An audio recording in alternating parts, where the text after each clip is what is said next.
Hello everyone and welcome to Day 2 Exclusive.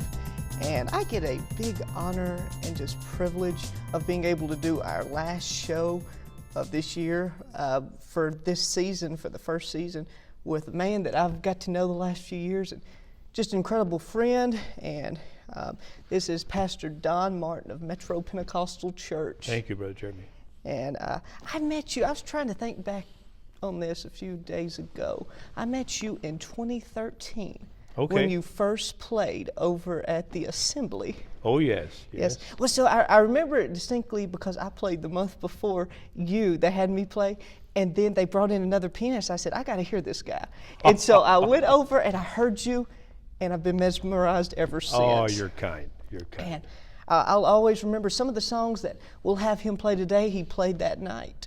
And I remember you and your wife, Sister Martin, y'all sang Excuses. I remember that. Yes. So it's just been an honor, a privilege, and great friend of mine, and I'm just so thankful you would sit down with me today. A few questions just to find out a little about you. Now, where exactly were you born? I was born in Central Texas, a little place called Rising Star, Texas. It's in Eastland County. It's near Abilene, Texas, in the West Texas area there. My church was called Mountaintop. Almost sounds like a storybook deal. I lived in Rising Star and lived on a mountaintop. Went to church at a mountaintop. It was it was a true story. My folks were the pastor at Mountaintop, and then we later moved to Rising Star and pastored a church there. Yes. Wow. Now, of course, you've always been pretty influenced by Southern gospel music, and I know we've gotten to have a good friendship over learning a lot about music. Sure. I've learned so much from you about that. But what were some really big influences on you and music and even Southern gospel music growing up? Well, I have to give my biggest influence was my mother. She was a music teacher. She played the accordion, the piano, the guitar. She was an evangelist in her early years, and in fact went to Tulsa, here to Apostolic College, and got her degree from there, and was also taking classes from the University of Tulsa. And but when I was very young, she said, "You're going to learn to play the piano," and that statement was hard to do. She made that happen, and sometimes it was not always to my liking, you know. Yes. But she had a great influence on me. And then being in church, I was in church. I never thought about getting out of church. So I got involved in the music side. So then I got an interest for the music. And I would listen to different musicians, and I felt like the Lord gave me that, a talent of picking up what I hear, I could play. That was to my detriment, because as far as classical music, because I did take classical music. I had a Mrs. Gonzalez, who was a lady that I took from, and then there was a Mrs. Butler that I took from. She was a very strict classical player, and I learned a lot of clarity with your hands. I can certainly tell now, because she would work on my fingers. Classical music is such a good training ground. Oh, it's a wonderful thing, and you get the dexterity and the clearness with your fingers. You can tell when people are sloppy, and of course you'd never, like I mentioned earlier, you wouldn't do a glissando just by. She wanted me to do the notes, That's true. And I do every once in a while. I can do that. I can go down easier, I can go up. But takes longer, but Hanon studies. Oh my goodness, I did Hanon studies. But that's what makes it clean, and you can tell a difference because it gives personality and character to your play other than just bland chording. And those were influences. And then Mrs. Clara Gray, in my early teens, I took from her, and Mrs. Gray had taught at the Stamp School of Music in Dallas. Wow. And that's still when it was in Dallas. Wow. Yeah, so it's Dallas with the Spear family and all that. Yes. And so anyway, she had taken from there, and she was the one that really pushed me to Southern gospel. And in fact, she would take me to singings, gospel singing, and they sang by shape notes. Oh, the old convention singings. Old conventions. And that's in the Red Book, number 64, and she'd say, "Go play." And if I didn't hit the right note, the bass singer, "Hey, boy, clean up that plan. That missed my note," But I learned that, and I enjoyed the dinner on the grounds too. Oh, yes. As a kid. But I remember playing at different places, and one of my first recitals that we had, my song was "On the Jericho Road," Yes. and we did the old style, and we always did the octave and chords. She did Henry Slaughter octave and chords in fifth, and we call that windshield wiper playing, But I learned that, then later learned different things. Yes, and then of course I kept taking, and I remember I took some music from a man that played on Channel 2 in St. Louis, Missouri. He was a great jazz pianist, loved it. And in fact, Elizabeth Goodine, that's her and her husband Wayne, they sang with the Brooklyn Tabernacle Choir. Oh, and they've written a lot of songs. Her mother and I, there was three of us, we took from this guy. And of course, her mother, Sister Gidrose, that's in Dallas, she was a tremendous musician too. And then when I went to St. Paul, I also took jazz improvisation at the University of Minnesota. So, I mean, I've had a lot of influence, really.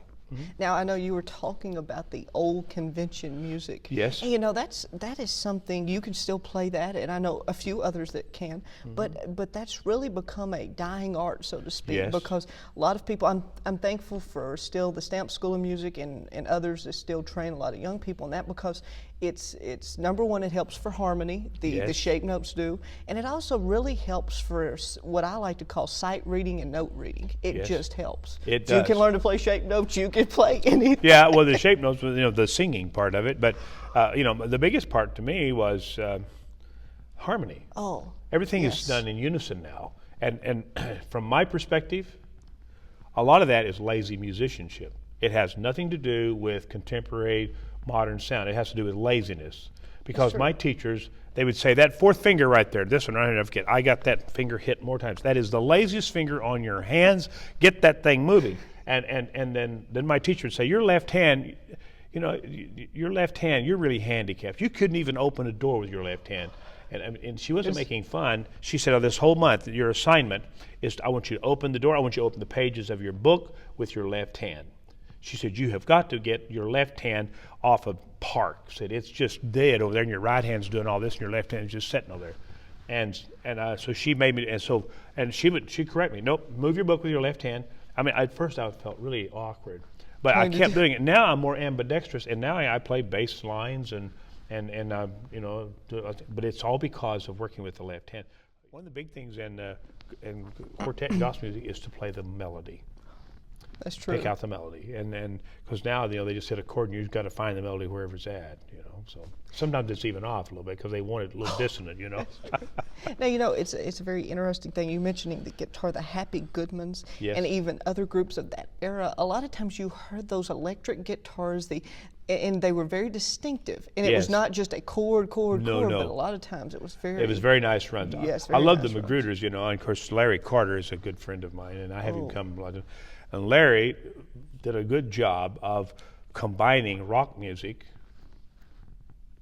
blues, type music, and that music into the gospel scene, and that was one thing that made the Magruders alive. And of course, they had a good bass player, and then Denny Autry was their keyboardist.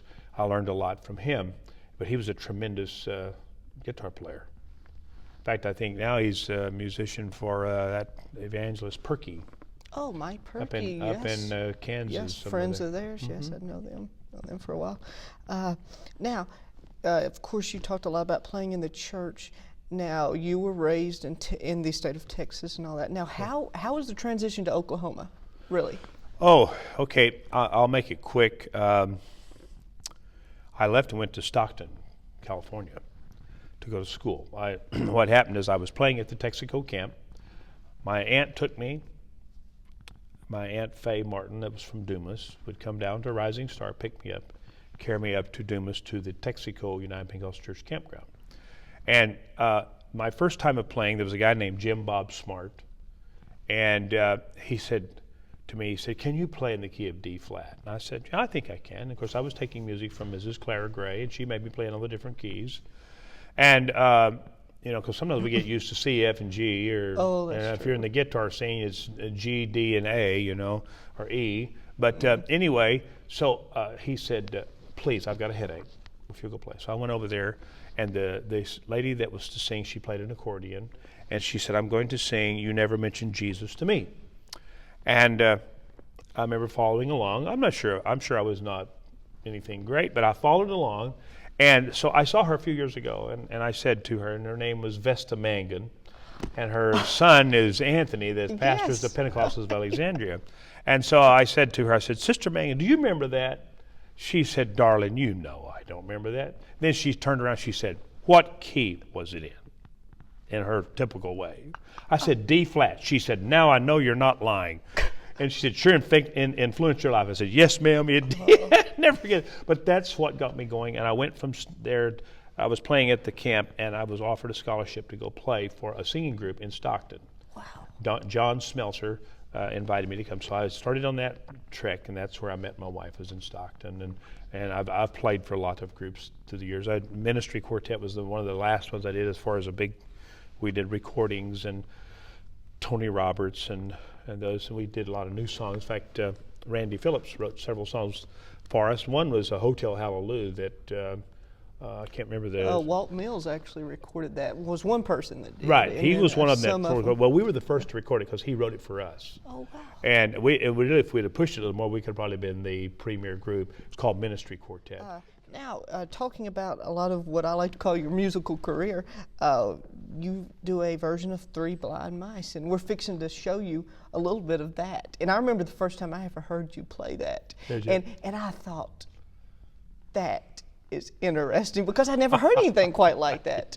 And so we're fixing to show you right now his version of Three Blind Mice. And anyway, I was in the 7th grade, and the section of the United Pentecostal Church was having a youth Christmas program. Oh, wow.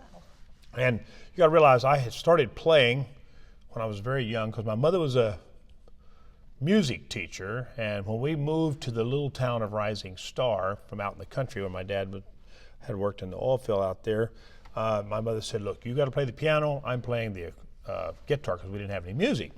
So at 8 years old, I started playing in church and singing and all this. So anyway, so they asked me would I play something at the Christmas banquet. So my band director, I went to him, and his name was Felton Carr. And Mr. Carr was a tremendous guy. He struggled with alcoholism, but he was a great musician and a great piano player. And he said, you know what?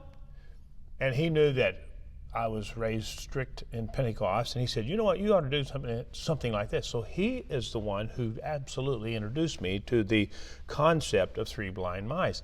And of course, he did South American rumba, I remember it was one. He did boogie, and of course, my mother was, just death on that. That was really ungodly, So I thought, you know what, I'll use what I can, and I'll add the other to it. So that's what I did. So anyway, I can play it for you. So he started out, and I learned a lot of this from him. And so then I added. So, it was like this. When I was a little boy, I only knew one tune, is this one right here.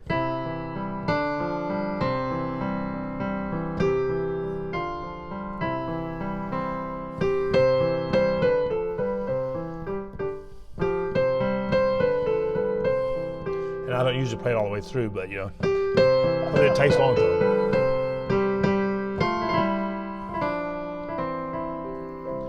The tune Three Blind Mice. So before I had a chance to learn any other tune, my mother and dad went to a school reunion, and they said, we need someone to play the piano. We want to sing Amazing Grace, I guess because they graduated, And so anyway, you know how parents are. Our son can play. Yeah, sure. So I went there and I propped the book up, and it sounded like this.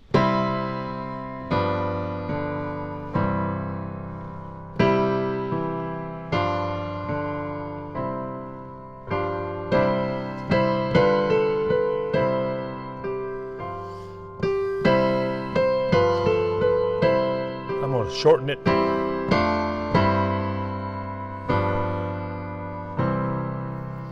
And of course, I always say they sang right along until they run out of music, and I was doing my best. Well, when I was there, at my small community, didn't have a lot of piano players, so the banker passed away.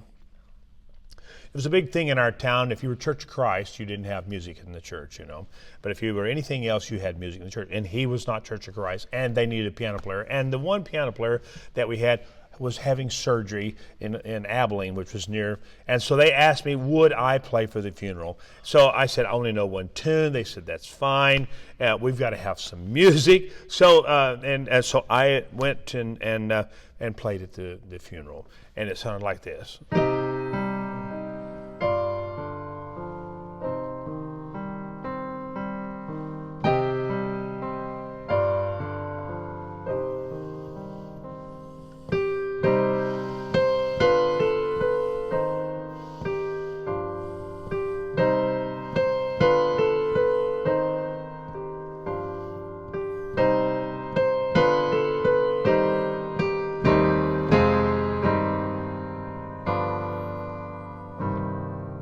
Hey, it worked fine. They cried and everything, you know. I got $10. Well, after that, you know, I started learning different styles, listening to stuff, and I'll never forget, there was a famous piano player during those times, and in the 60s and 70s, and he had perfected what we call the slip note effect. And he used to play the big CDs, you know, the 33 and a third one. And so the old vinyl. And so anyway, and this is a true story. I learned the slip note by listening to the jukebox of the truck stop that we live next to. And the influence of music on your life is amazing, you know. And at night I could hear him play, and they would do you know, Last Date and all those different things. And I perfected it by hearing it and listening to it, you know. And so anyway, so I incorporated that into this song.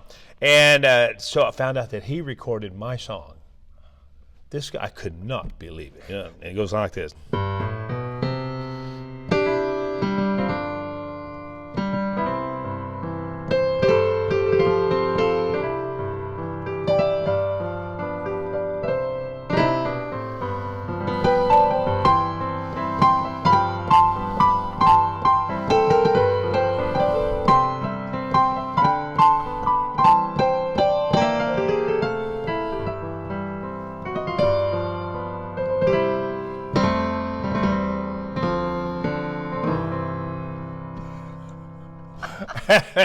And that one worked.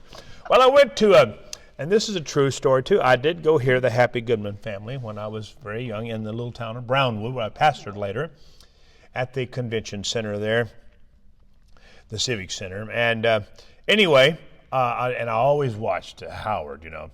Howard Goodman, you know, he wasn't really a good musician. He was real sloppy, but he had the fun with it. He made it look like fun, and he would be slapping that keyboard and smiling, and the place would go nuts, you know. So I always tell the story. They said, and of course I made this up too. I said, you know, one of my friends, they was back then, I said, can anybody play the piano out there? My friends, yeah. Next thing you know, they said, come on up here. What can you play? I only know one tune. That's all we need. Sit down there and play it.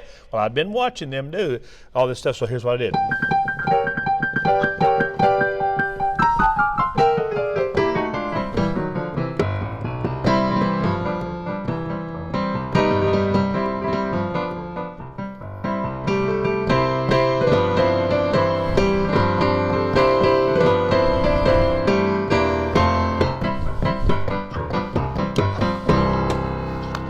You know how they do, woo! You know?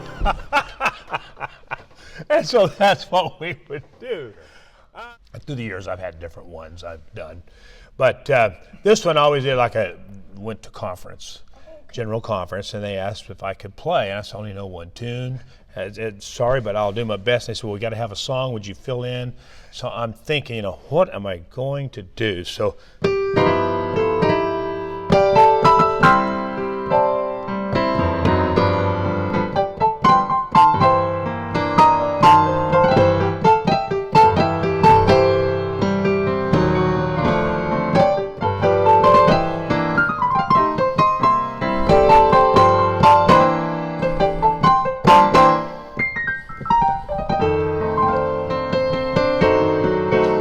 Not one, not two, but three.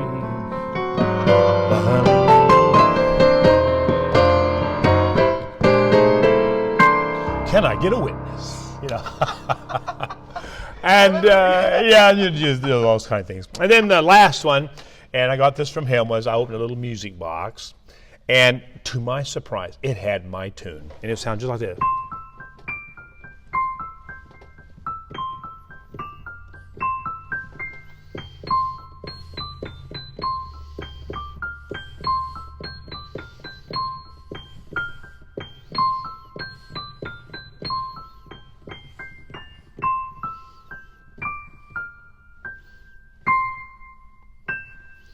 And it ran down just like I have. And the moral of the story is, use what you can, what you've got. I'd always tell them this. I started when I was 8 playing in church. I played for my first camp meeting when I was 11. And when I was 20 years old, I played for my first camp meeting. General conference. And, Wow. and at the general conference, back in those times, they would hire you. So like 6, 7 years, I was the conference piano player for the United Pentecostal Church. And one of my good friends from way back past was Doug Davis. He's the pastor in New York City now. He was from Fort Worth, Texas. And back when we were like 13 and 14, we used to play for our brother Wright, who was a music director for Mark Hanby in Fort Worth, Texas. And he would direct the choir for the Texas State camp meeting. And so we would play when we were 13, 14. And in fact, it was Dan and Doug, and they had a cousin, Lisa, that would sing a trio. And I'd play. I just was tickled to be able to play with him. In fact, Doug and he played the organ, I played the piano many times. Wow. Yeah, yes. So just quite a long ride and with a great many groups. Yes. And then, well, you were talking about how to get to Tulsa. Well, from there, I went to Austin, Texas for a year. Felt like it was the will of God. Went there and pastored. And then Brother Bryant took, and I got to talking, and he wanted me to come to Tulsa. So I did. I came July the 1st. I became pastor of 2000 of the Berry Hill United Pentecostal Church, and I've been here 18 years, and I just love Tulsa. Yes. Now, the Berry Hill Church, today we're sitting in a church called Metro. So That's how did right. that work? Well, in 2009, we knew we had to expand. The church was about 8,000 something square feet, and we heard there was a facility that was about 16,000 square feet, about twice as amount, and it was over here in Midtown. Oh, wow. And so we moved 14 miles from the Berry Hill, which was West Tulsa, over. There was a lot of churches over there, and so we came over here where there was no churches of the United Pentecostal Church, and moved 14 miles. It was a wonderful move for us. It's been a great thing for us. It's opened us up to many, many options because we're actually in the city of Tulsa. And some of them were on the outside of the Tulsa. They're in the county and other places. So really, we were the very first church to be in Midtown Tulsa of the United Pentecostal Church. And we've been here since 2009. It was like in May the 24th or something like that. I can't Wow. remember. Anyway, we've been going ever since over here. So it's been Wow. great. Yeah. So that's kind of the story behind that. I didn't have a lot of idea behind that. Okay. Now, advice. For instance, if a young person, maybe they're wanting to start out music, ministry, something else, what advice would you really give to them? I would say, first of all, be teachable. Oh, that's true. Don't think you know it all. Attitude can make or break you. And one thing about musicians, you get a lot of prima donnas. I am the best. I know it all. Nobody sings like me. I understand that. We all have talents. But God's the one that gives you the talent. And I think learn something. Learn to be teachable from everyone that you can, and don't have think too highly of yourself, because you can always learn something. The other side of the picture is it's kind of like the little preacher guy that went up there, to preach, and boy, I mean, he had it on a downhill pull and his nose in the air, and he went on the platform and he preached. When he come back off, he'd made such a terrible mistake. He had his head down, and an old preacher said, "Look, young man, if you'd have went up like you came down, it would have been right the opposite." So I think the biggest thing is don't let pride get in your way, and be thankful for the talent, because David, the musician, I always say David was a king, but yet he was a good musician too. So you can be a minister, and you don't have to be someone that's, how would I say it? Music, it can be a wonderful tool. Oh, I find it's a great tool in ministry. And so I would say to the young person, make sure that your walk with God is right. Get your talents, dedicate them to the Lord. I would, don't waste them out there in the world. Well, that's true. The church is a great place to do it, and I would say find your place and work with it. And if it's a place, find where you can grow. Some people, musicians, you got to realize some musicians are, this is my territory, and you can't get into it. That's one of the reasons why at the church here that I pastor, I have several keyboards, and we have schedules. So you like to get everyone involved? I like to get people involved, because the thing of it is their music ability will grow. That's true. And if you don't let them grow, people let me play when I was 8. They let me play for camp meeting when I was 11, and I played for camp meetings until I left and went to college. And because someone was kind to me, I feel like it's very important that pastors make way for budding musicians to write songs, make a mess of things, and you're going to learn. That's true. If you're looking up at it, it's going to be sharp. If you're looking down, it's flat. Isn't that a great lesson? Oh, yes, in life and in music. That's right. Only a musician can appreciate that. Yes, music patterns life. That's right. That's right. It's strange, the rhythms in life, so you never know. Isn't that the truth? You never know. Now, one final question. We've Sure. asked a lot of people this, and we've got to get you back. We've got to sit down and interview you and your wife again and talk more fun. about it, because Thank we've you. not That's we've so not kind. had a long Sure. time. And when it's all said and done, and the rapture of the church could really occur any time. It could. The coming of the Lord is very nigh. It could occur at any time. We could all go by the grave. We may be able to go in the rapture. Who knows? But if you go by the grave, what would you really want your life to have said to others that you maybe were able to play before, minister before? I kind of like that idea of like Enoch. He walked with God and was not. Oh, that's true, because God took him. Because God took him. And the thing is, that right there, in that, you realize that God's the one that gives you life, and He's the one that takes your life. I would say, I want to walk with God. And, whatever I can contribute to the kingdom of God, that's what's going to last. Like the old song or the poem, only what's done for Christ will last. Oh, that's true. And so, as far as my life is concerned, I'm another face. I can be another musician. I think about Anthony Berger. Oh, yes. He loved to play. And yet he died doing what he enjoyed doing. Heart attack playing. Right. But he enjoyed doing what he was doing. But the thing is, you can feel his heart in his music. And obviously he was glorifying God. That's why the scripture says in Psalm, it says a while ago, play skillfully. That's David true. said that. And in fact, when he was bringing the Ark of the Covenant, before they had the accident with the oxen, they traveled about 27 miles, liked about 3 miles, according to what I can figure out. But anyway, it said he played all instruments of wood. And there was 30,000 people with him. So, but on the second, though, he didn't play at all. He just worshiped on the rest of the way. But he was a fantastic musician. And so I would say the legacy of David is not the musical instruments, and that it's his love for God. That's true. And that's what lives on. That's true. I've True enjoyed. legacy. Thank you so much for your kindness. Well, thank you. Everyone, thank you so much for watching this year. We celebrate a year with this episode. It's been a long year, and honestly, just a tremendous year for me. All the people we've got to sit down with. I would have never dreamed some of the people we've been able to talk to, like you and other people. And we want to thank you. Yesterday marked a year of my grandmother's death, and what was so ironic, so to speak, is 4 days before she died, the first episode of Exclusive premiered. And so it was just, it was a God thing. That's I always wonderful. feel like. And so this would have been something she would have enjoyed. So legacies live on. Sure. People are gone, but legacies live on. That's true. It's true. You never know where your legacy will take you. Brother Don Martin, thank you so much for doing this with us. As I said, we're going to have to do it again, as with many of our guests. And everyone will be having an announcement coming in a few weeks about Exclusive and what's going to happen for the next few months. But until then, thank you so much for watching. And this has been a great honor for me. Thank you. Everyone, hey, if you don't have a home church, come and visit Metro Pentecostal. Yes.